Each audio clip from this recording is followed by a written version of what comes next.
Welcome to part 12 of SSC PYQ series on algebra. First question में हमें x की value दी हुई है √3/2 और हमसे इस एक्सप्रेशन की वैल्यू कैलकुलेट करने के लिए कहा गया है। अब हम कुछ आसान सी वैल्यू नहीं डाल सकते क्योंकि क्वेश्चन में ही कह दिया है कि x की वैल्यू √3/2 है, तो हमें √3/2 ही डालनी पड़ेगी। अब √3/2 ही डाल के हम सॉल्व करेंगे। ये फर्स्ट मेथड है, लेकिन हम सेकेंड मेथड से भी बताएंगे कि किसे इस सवाल को सॉल्व कर सकते हैं।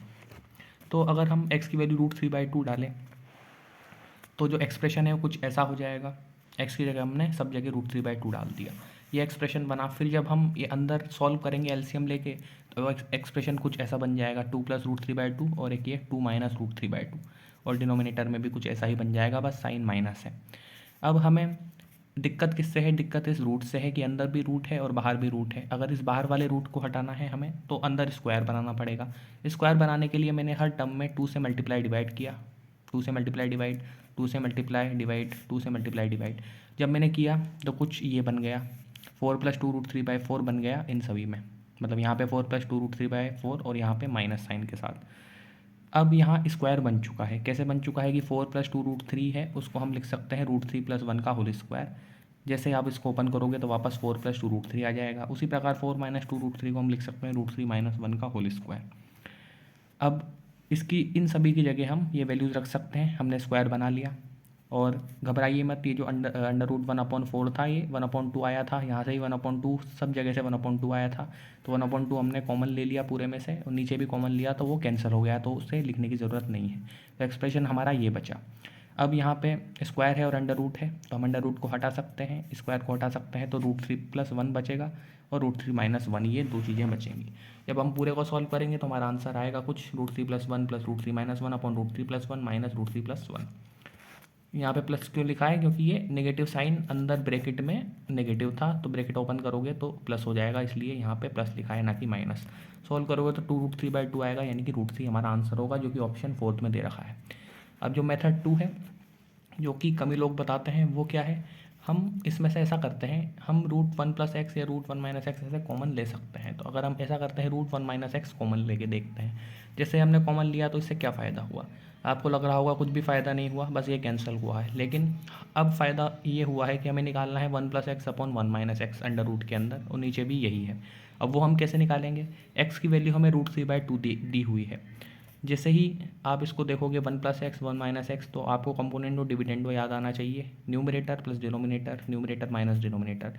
लेकिन कंपोनेंडो डिविडेंडो लगाने के लिए हमें कुछ ऐसा एक्सप्रेशन बनाना पड़ेगा 1/x, क्योंकि तभी हम लगाएंगे तो 1 + x अपॉन 1 - x बनेगा। तो ऐसा एक्सप्रेशन क्या हम बना सकते हैं? हाँ बना सकते हैं, क्योंकि x की वैल्यू √3/2 है तो 1/x की वैल्यू आ जाएगी 2/√3। तो यहाँ से 1/x आ चुका है 2/√3। अब इसमें हम कॉम्पोनेंटो डिविडेंडो लगाएंगे तो हम इस एक्सप्रेशन की वैल्यू कैलकुलेट कर सकते हैं। कॉम्पोनेंटो डिविडेंडो लगाया तो 1 + x अपॉन 1 - x क्या आएगा? 2 + √3 अपॉन 2 - √3।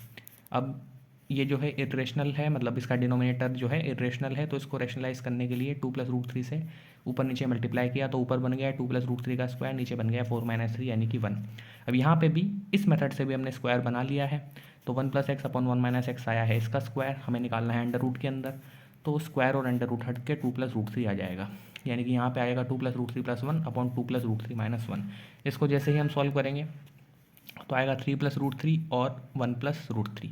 वापस से ये डिनोमिनेटर इरेशनल है तो हम रेशनलाइज करने के लिए 1 - √3 से मल्टीप्लाई डिवाइड करेंगे, फिर सॉल्व करेंगे तो आंसर √3 आएगा। तो ये मेथड है जो थोड़ी डिफरेंट मेथड है, जिससे भी हम क्वेश्चन सॉल्व कर सकते हैं और हमारा आंसर हो जाएगा ऑप्शन 4। अगले सवाल की तरफ बढ़ते हैं। अगले सवाल में हमसे कहा गया है कि एक नंबर है 47.2506, उसको हम ए बी सी डी और ई की टर्म्स में कुछ ऐसे रिप्रेजेंट कर सकते हैं। तो हमें बताना है कि 5a + 3b + 6c + d + 3e की वैल्यू क्या होगी। अब पहली बात देखने से ऐसा लग सकता है कि इस सवाल में काफ़ी सारे वेरिएबल्स हैं, इनकी वैल्यू कैसे पता लगाएंगे।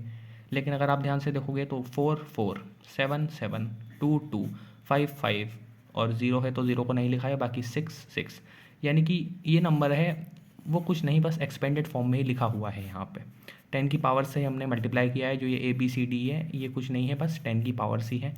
तो हम इसको एक्सपेंडेड फॉर्म में लिख देते हैं, फिर कंपेयर कर लेंगे इसके साथ में, तो ए बी सी डी की वैल्यू पता चल जाएगी। तो हमने एक्सपेंडेड फॉर्म में लिखा, बड़ी आसानी से लिख दिया एक्सपेंडेड फॉर्म में, और इसकी वैल्यू हमें ये दे रखी थी। अब कंपेयर करेंगे 4 के साथ 10 लिखा हुआ है, तो यहाँ 4 के साथ ए लिखा हुआ है तो ए की वैल्यू 10।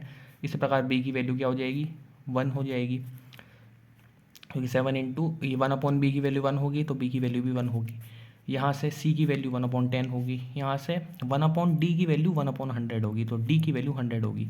यहाँ गलती हो सकती है कि d की वैल्यू हम जल्दबाजी में 1/100 कर दें, लेकिन d भी डिनोमिनेटर में है इसलिए d की वैल्यू 100 होगी, ना कि 1/100। उसी प्रकार से 6 इंटू 1/10,000 लिखा हुआ है एक्सपेंडेड फॉर्म में, तो e की जो वैल्यू है यहाँ पे 6e लिखा हुआ है, e की वैल्यू हो जाएगी 1/10,000। हमें निकालना था, अब हम सभी वैल्यूज़ निकाल चुके हैं a b c d और e की। अब हमें ये कैलकुलेट करना था, ये कैलकुलेट करने के लिए हम वैल्यूज़ पुट करेंगे और फिर सॉल्व करेंगे तो हमारा आंसर आ जाएगा 153.6003, जो कि ऑप्शन थर्ड में दिया हुआ था और ये क्वेश्चन पूछा गया था SSC CGL में। अगले सवाल की तरफ बढ़ते हैं। अगले सवाल में हमें कुछ नंबर्स मल्टीप्लिकेशन में दिए हुए हैं और उनका प्रोडक्ट हमसे कहा गया है कि 1/2 पावर x आता है और इस x की वैल्यू हमें कैलकुलेट करनी है कि 31 आएगी, 32 आएगी, 36 आएगी या फिर 37 आएगी। अब इसको हम कैसे करें, आप देखोगे तो हमने नंबर्स लिख दिए। लिखने के बाद आप ध्यान से ऑब्जर्व करोगे तो ये जो यहाँ पे 2 है, यहाँ 4 है तो हम 2 बार कैंसिल कर सकते हैं, यहाँ 3 है, यहाँ 6 है तो हम 2 बार कैंसिल कर सकते हैं। तो आप देखोगे कि बार बार जो नंबर्स हैं वो 1/2 1/2 1/2 बनते जा रहे हैं, यानी कि जो हमारे नंबर्स हैं वो होंगे 1/2 1/2 1/2। लेकिन ध्यान रखना लास्ट में 1/2 नहीं बन पाएगा, लास्ट में 1/64 बनेगा। वो क्यों बनेगा, क्योंकि इसके जो पिछले वाला नंबर है 31/64 के पिछले वाला नंबर क्या होगा, न्यूमरेटर कैसे पता लगाएं, न्यूमरेटर है 1 2 3 4 5 ऐसे हो रहा है तो 31 के पहले क्या आएगा, 30 आएगा। ठीक है, अब जो डिनोमिनेटर है वो कैसे पता लगाएं, 4 6 8 10 कुछ इस तरीके से, या तो हम अर्थमेटिक प्रोग्रेशन से पता लगा सकते हैं या फिर सिंपल सा तरीका है कि जो डिनोमिनेटर है जो लिखा हुआ है वो अगले वाले के न्यूमरेटर का डबल है। यहाँ पे 4 है तो वो किसका डबल है, 2 का, जो कि अगली वाली फ्रैक्शन का न्यूमरेटर है। ठीक है, तो यहाँ पे जो डिनोमिनेटर होगा वो इस न्यूमरेटर का डबल होगा यानी कि 62 होगा। ठीक है, तो अब हम सारी फ्रैक्शन 1/2 1/2 1/2 बन जाएगी, लेकिन क्या होगा कि ये भी 1/2 बन जाएगी और इससे पहले वाला जो नंबर होगा उससे ये कैंसिल होके 1 हो जाएगा। तो यहाँ तक तो सभी नंबर 1/2 1/2 बन जाएंगे, लेकिन ये वाला जो नंबर है वो नहीं बन पाएगा क्योंकि जो डिनोमिनेटर है वो किससे कैंसिल हो रहा है, सब में आगे वाले नंबर से। लेकिन इसका डिनोमिनेटर कैंसिल नहीं हो पाएगा क्योंकि इसके आगे कोई नंबर ही नहीं है, तो 64 बचेगा। लेकिन यहाँ पे ऊपर 1 क्यों बचेगा, क्योंकि यहाँ हम 31 से कैंसिल करेंगे तो ऊपर तो 1 ही बचेगा। तो ये ध्यान देने वाली बात है कि 1/2 कितनी बार आएगा, बस वो हमें देखना है, फिर हम आसानी से कर पाएंगे। लास्ट नंबर हमारा 1/64 है। अब 1/2 कितनी बार आएगा, बड़ा आसान है, न्यूमरेटर क्या है 1 2 3 4 5 इस तरीके से चल रहे हैं और 30 तक जा रहे हैं। अगर 30 तक जा रहे हैं तो 1/2 कितनी बार आएंगे, 30 बार ही आएंगे ऑब्वियसली। तो हमारा जो प्रोडक्ट होगा उसमें 1/2 मल्टीप्लिकेशन में है 30 बार, और फिर लास्ट में जो मल्टीप्लिकेशन में है वो है इंटू 1/64, जिसको मैंने लिख दिया इंटू 1/2 पावर 6। अब 1/2 30 टाइम्स मल्टीप्लाई करेंगे तो 1/2 की पावर 30 हो जाएगी और यहाँ पे 1/2 की पावर 6 हो जाएगी, जो कि 1/64 था। अब हमें कहा गया था कि इस प्रोडक्ट की वैल्यू 1/2 पावर x है। अब बस हमें पावर्स कंपेयर करनी है, यहाँ पे 2 पावर 30 हो जाएगी और 2 पावर 6, इनको हम ऐड करेंगे तो 1/2 पावर 36। इस प्रकार से x की वैल्यू जो है वो 36 आ जाएगी, जो कि ऑप्शन थर्ड में दी हुई है। अगले सवाल की तरफ बढ़ते हैं। अगला सवाल जो कि SSC CPO में पूछा गया था, इसमें कहा गया है कि अगर x की पावर x रूट x की पावर x के बराबर है तो x क्या होगा।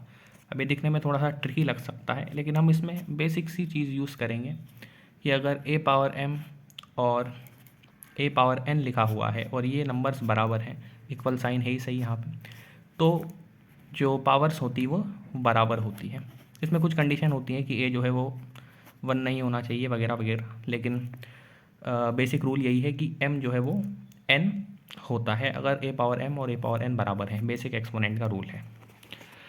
अब बस यही हम यूज़ करेंगे, लेकिन कैसे यूज़ करेंगे, जब हमारा बेस सेम होना चाहिए। अब लेकिन यहाँ पे बेस अभी सेम नहीं है, यहाँ पे तो x है और यहाँ पे x रूट x है, तो बस हमें बेस को सेम बनाना है। अब हम कैसे बनाएंगे, यहाँ पे है x की पावर x रूट x, तो हम क्या लिख सकते हैं, यहाँ पे ये x की पावर 1 है और ये x की पावर हाफ है, तो इनको अलग अलग करके लिख दिया, मतलब पावर्स लिख दी रूट हटा के। उसी प्रकार से यहाँ पे है x रूट x, तो यहाँ हम क्या लिख सकते हैं, यहाँ पे x की पावर 1 है और ये x की पावर हाफ है और उसकी पावर x है। हम पावर्स को ऐड कर देंगे तो x की पावर 3/2 बन जाएगा, और यहाँ पे भी हम पावर्स ऐड करेंगे तो ये अंदर x की पावर 3/2 बनेगा और बाहर x बनेगा। अब देखो, अब यहाँ पे बेस बराबर हो जाएगा। कैसे बेस बराबर हो जाएगा? क्योंकि इसको हम क्या लिख सकते हैं, जब भी ब्रैकेट मतलब इस तरीके से लिखा हुआ होता है तो पावर्स मल्टीप्लाई हो जाती हैं, तो x की पावर जो है वो 3/2x आ चुका है। तो इसकी वैल्यू x की पावर 3/2x है, और इसकी जो वैल्यू है वो क्या है, x की पावर में x की पावर 3/2 है। यानी कि इसका जो एक्सपोनेंट है वो है x की पावर 3/2, मतलब इस वाले नंबर का जो एक्सपोनेंट है वो है x की पावर 3/2, और इस वाले का एक्सपोनेंट है 3/2x। तो ये दोनों बराबर हो जाएंगे, यानी कि x की power 3/2 is equal to 3/2x।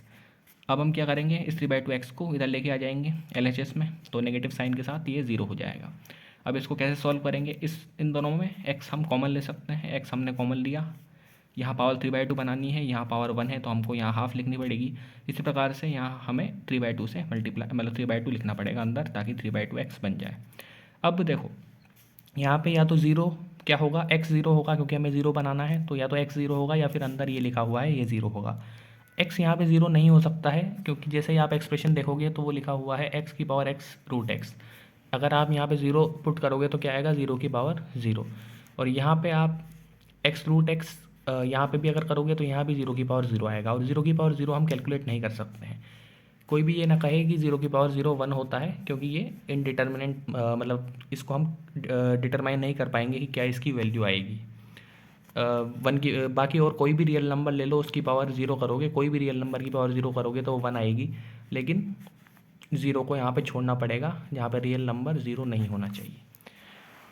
ठीक है, तो x को हम ज़ीरो नहीं कर सकते हैं, तो एक ही कंडीशन बची, इसको हम ज़ीरो कर देंगे। इसको हम ज़ीरो करेंगे, ये मैंने लिख दिया x की पावर ज़ीरो करी, लेकिन वो पॉसिबल नहीं है, तो एक ही ऑप्शन है कि हम x की पावर हाफ को 3/2 कर दें, तभी ये पोजीशन ज़ीरो हो पाएगा।